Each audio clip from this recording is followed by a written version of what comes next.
तीर्थ नगरी ऋषिकेश में लगातार डेंगू के मरीजों की संख्या में इजाफा होने पर कैबिनेट मंत्री और क्षेत्रीय विधायक प्रेमचंद अग्रवाल ने नगर निगम के उच्च अधिकारियों की बैठक ली और इस मौके पर निगम डेंगू के लार्वा को नष्ट करने की धीमी कार्यप्रणाली पर फटकार भी लगाई है। साथ ही पूरे नगर निगम क्षेत्र में अभियान चलाकर डेंगू के लार्वा को नष्ट करने के कड़े निर्देश भी उन्होंने दिए हैं। इस दौरान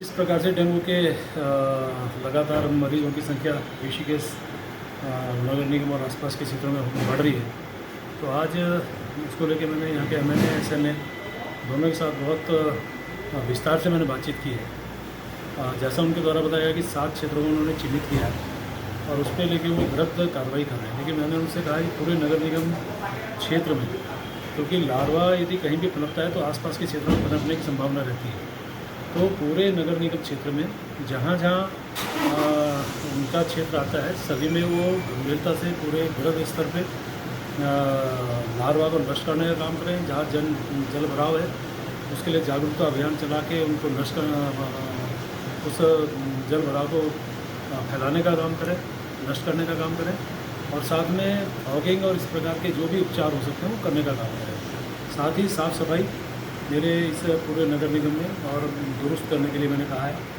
मेरा मैरिन ड्राइव है, वहाँ सफाई और त्रिवेणी घाट पर सफाई होती रहनी चाहिए। जो हमारे मैं देखता हूँ कभी कभी चलते हुए तो मैरिन ड्राइव पे एक जगह का जो रेलिंग है वो टूटी है, उसके लिए मैंने कहा कि कोई घटना न घटे उससे पहले उसको ठीक करना चाहिए। और इसी प्रकार के अनेकों जो नगर निगम को कैसे हम और अच्छे ढंग से जनता के लिए पेश कर सकें, उसमें उनको सीधे तौर पे कहा है और मुझे उम्मीद है कि वो इस पर सघन कार्रवाई करके जनता को जो आने वाली समस्या है, आने वाली जो ये रोग है यानी कि डेंगू का प्रभाव न बढ़ सके, उसके लिए मैंने इस प्रकार से। चलिए खबरों में आगे बढ़ेंगे और निर्धन छात्रों की मदद के लिए लायंस क्लब ऋषिकेश रॉयल आगामी 16 अक्टूबर को भरत मंदिर इंटर कॉलेज के मैदान में दीपावली मेले का आयोजन करेगा और मेले से अर्जित होने वाली आय को लायंस क्लब ऋषिकेश रॉयल्स के सदस्य जरूरतमंद छात्रों की मदद के लिए खर्च करेंगे। और मेले में मुख्य रूप से मिस ऋषिकेश प्रतियोगिता का आयोजन भी किया जाएगा और प्रतियोगिता में हिस्सा लेने के लिए 2 अक्टूबर को ऑडिशन भी रखा गया है, जिसमें शहर और निकटवर्ती इलाकों की लड़कियां हिस्सा ले सकेंगी।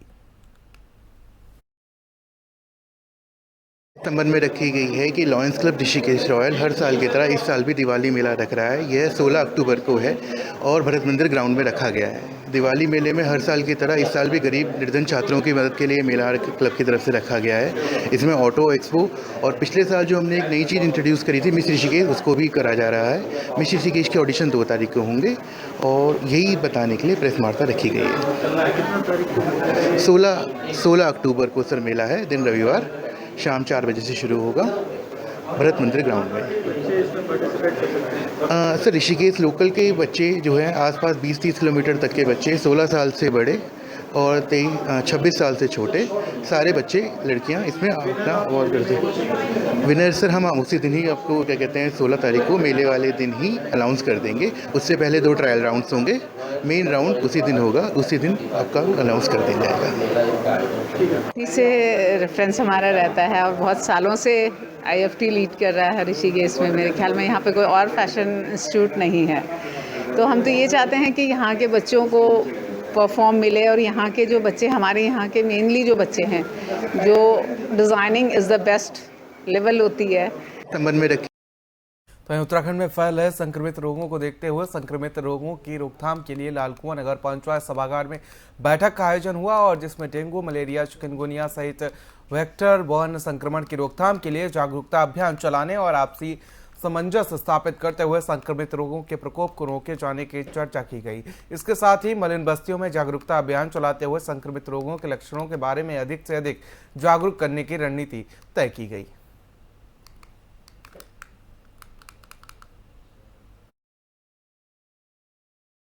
में आज एक अंतर विभागीय एक मीटिंग का आयोजन किया गया है, जिसमें हमारे अधिकारी अधिकारी और माननीय अध्यक्ष महोदया और हमारे वार्ड मेंबर्स तथा जल संस्थान तथा अन्य विभागों से आए हुए सभी अधिकारी यहाँ पर मौजूद थे। और हमारे द्वारा ये बताया गया है कि कैसे डेंगू के सीजन में हम इसके प्रचार प्रसार को रोकने के लिए क्या क्या प्रभावी कदम हमारे द्वारा स्वास्थ्य विभाग के द्वारा उठाए जा रहे हैं तथा अधिक से अधिक जागरूकता जनता में फैलाई जा रही है। हमारे पास सारे हॉस्पिटल्स में इनकी दवाइयाँ उपलब्ध हैं, सारा हमारे टेस्ट किट उपलब्ध हैं। यही हमने सभी अंतर्विभागीय कर्मचारियों और अधिकारियों के साथ जो बैठक में ये संवाद किए गए और सभी विभागों के द्वारा हमें पर्याप्त सहयोग प्रदान किया गया तथा उम्मीद करते हैं जिस हिसाब से हम आगे चल रहे हैं और इस हिसाब से हम इस डेंगू को यहाँ पर रोक सकते हैं। में कई विभागों के हमारे सरकारी कर्मचारी अधिकारी लोग यहाँ आए हुए हैं। हरीश पांडे जी जो मेन यहाँ नौका आलू के डॉक्टर साहब हैं, जो उनकी जिम्मेदारी है, प्रभारी है, उनके नेतृत्व में जल संस्थान से लेकर कई विभाग यहाँ आए हुए थे और मलेरिया और डेंगू बुखार को रोकने के लिए डॉक्टरों द्वारा डॉक्टर कृष्णा जी लव पांडे जी सब लोगों ने इतनी अच्छी बात बताई कि वास्तव में इतनी सब जागरूकता जनता में किया जाए तो डेंगू और मलेरिया का नामो निशान नहीं दिखाई देगा। क्योंकि डॉक्टर साहब लोग के जो वक्तव्य थे उनकी जानकारी उन्होंने दिया, तो हमारे मीडिया के लोग आप लोगों से भी मैंने निवेदन किया कि इस बात को जनता में ज़्यादा से ज़्यादा जो है जागरूक फैलाएं ताकि यहाँ डेंगू देखने को ही न मिले, मलेरिया हुए नहीं। यही मैं आप लोग से कहना चाहूँगा। मैं आज एक अंतर्विभागीय एक मीटिंग का आयोजन किया गया है जिसमें हमारे अधिकारी अधिकारी और माननीय अध्यक्ष महोदया और हमारे वार्ड मेंबर्स तथा जल संस्थान तथा अन्य विभागों से आए हुए सभी अधिकारी यहाँ पर मौजूद थे और हमारे द्वारा ये बताया गया है कि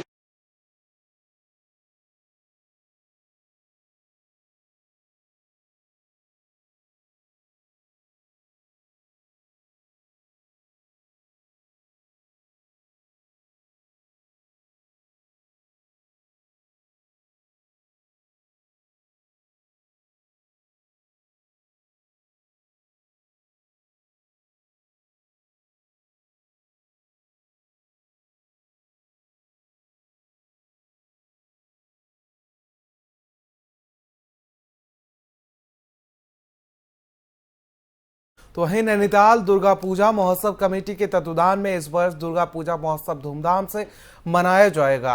दुर्गा महोत्सव की लेक्ट कमेटी ने तैयारियां शुरू कर दी हैं। साथ ही आपको बता दें कलकत्ता से आए कलाकार पिछले 15 दिनों से शिव शंकर गुहा मजूमदार के संयोजन में मां दुर्गा की मूर्तियों का निर्माण कार्य करने में जुटे हुए हैं। साथ ही आपको बता दें कोलकाता से आए मूर्तिकार मां दुर्गा, कार्तिकेय, गणेश, सरस्वती की मूर्तियां बना रहे हैं।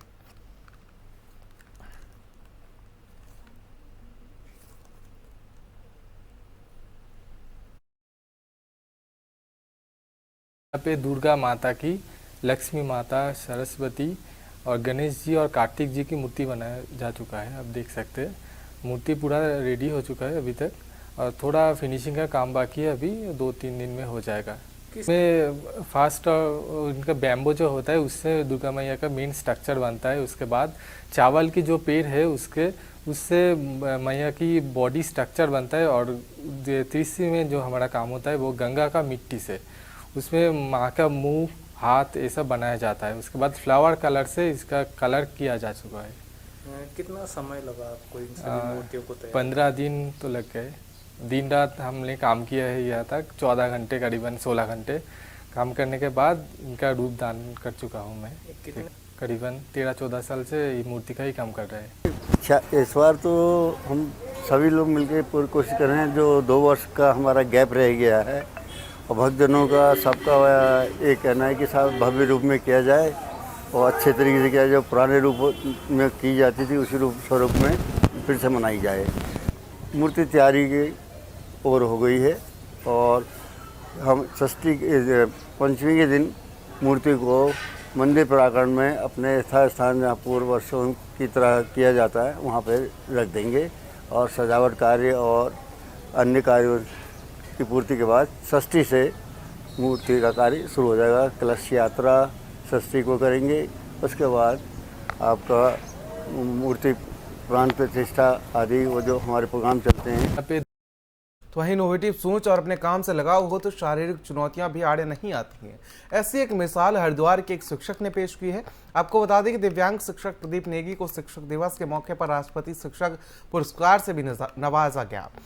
दरअसल हरिद्वार के BHEL सेक्टर 1 स्थित राजकीय इंटर कॉलेज में पढ़ाने वाले शिक्षक शारीरिक तौर पर दिव्यांग जरूर हैं, लेकिन इनके इनोवेटिव सोच और पढ़ाने का खास अंदाज उन्हें दूसरे शिक्षकों से खास बनाता है। साथ ही आपको बता दें कि प्रदीप नेगी सरकारी ऑनलाइन टीचिंग प्लेटफॉर्म का भी हिस्सा है।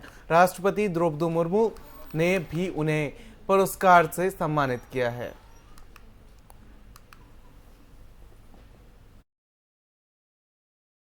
तो ई कंटेंट को कैसे बच्चों तक पहुंचाना था, ये सबसे इम्पोर्टेंट है। इसके लिए मैंने अर्थशास्त्र की वेबसाइट बनाई, ब्लॉग बनाया, यूट्यूब चैनल बनाया, जिसके माध्यम से बच्चों की पढ़ाई रोचक बन सके। इन सबको मैं व्हाट्सएप ग्रुप के माध्यम से बच्चों को शेयर करता हूं। तो मैंने कई बच्चों के व्हाट्सएप ग्रुप बनाए हैं और मैं कई शिक्षण संस्थाओं जैसे दीक्षा, NCERT और CIT और SCERT इनके साथ जुड़ा हूँ, गुरुशाला के साथ ई कंटेंट बनाने वाली टीम के साथ। और मेरे कई ई कंटेंट पब्लिश हुए हैं गुरुशाला में, दीक्षा में। कहूँगा कि आप में हिम्मत होनी चाहिए आगे बढ़ने की। जब तक आप में हिम्मत नहीं होगी आप आगे नहीं बढ़ पाएंगे। और दूसरी बात, नया सोचो, हमेशा नया सोचना चाहिए ताकि कुछ नया क्रिएशन हो सके। जितना आप नया सोचोगे उतने नए नए विचार आपके मन में आएंगे कि मैं कैसे बच्चों को नए नए तरीके से पढ़ाऊँ। तो ई कंटेंट को कैसे बच्चों तक पहुँचाना था, ये सबसे इम्पोर्टेंट है। इसके लिए मैंने अर्थशास्त्र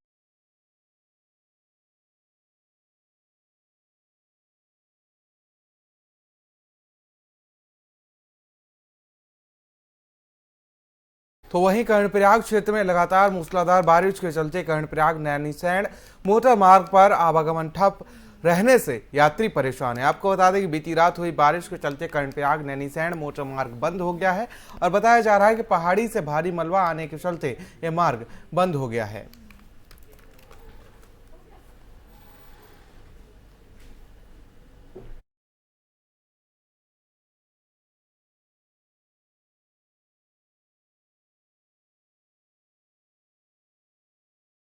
तो वहीं उत्तराखंड विधानसभा अध्यक्ष रितु खंडूरी भूषण ने हंस फाउंडेशन के संस्थापक मंगला माता एवं भोले जी महाराज से देहरादून स्थित उनके निजी आवास पर भेंट की है। और इस अवसर पर विधानसभा अध्यक्ष ने कोटद्वार विधानसभा क्षेत्र के विकास से संबंधित विभिन्न योजनाओं और विकास कार्यों में हंस फाउंडेशन के माध्यम से सहयोग के लिए मंगला माता से आग्रह किया। मंगला माता ने भी कोटद्वार के विकास के रूप में अपना पूर्ण रूप से सहयोग देने का आश्वासन विधानसभा अध्यक्ष को दिया है।